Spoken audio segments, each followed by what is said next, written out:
Alexei Vovoda just posted a training footage with David Dadikian and John Brzezinski may be in trouble. They started sparring left-handed and Vovoda quickly realized why David Dadikian's left is at top 3 level in the world. However, on the right arm, I saw something interesting. In the first pull, Dadikian was able to get the match in a hook loaded with just a little bit of pronation. He was shaking a little bit, but in the end, he was comfortably able to bring Vovoda back to the center and pin him. I know it's practice, but looked like that they were going at least 90% intensity. Then, from the next pull onwards, Dadikian started to try for top roll. And that's where we saw something interesting. He tried and failed. Vovoda was able to get the match in a hook and pin Dadikian. Dadikian tried that top roll again and it didn't work this time as well. Now that takes us to what John Brzezinski said about Vovoda just a couple of weeks ago.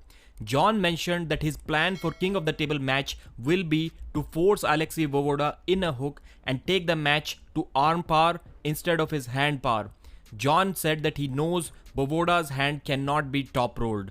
Initially, I thought John said this because he may have some bad memories from their previous match that happened a couple of decades ago, where John tried to top roll, but he was quickly curled in by Vovoda, and that was a really dominant hand and wrist that John faced that day. Vovoda is not the same now, and I also understand that Dadikian is not a great top roller, but it still tells us something.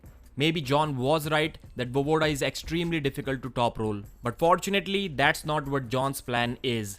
But I'm still worried about John because if he's not able to get the match in a hook, then he may not have a backup plan to win this match. And that's the last chance that he's going to get to avenge his loss that happened a couple of decades ago.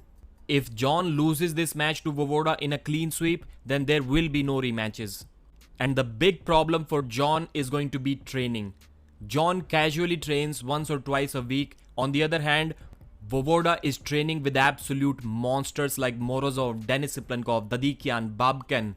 So these trainings, these sparrings, these table times cannot be compared. Vovoda is at another level and that may be big trouble for John. We will have to wait and watch until September King of the Table 8 when these two titans are going to meet for the second time. Thanks for watching, like the video and subscribe.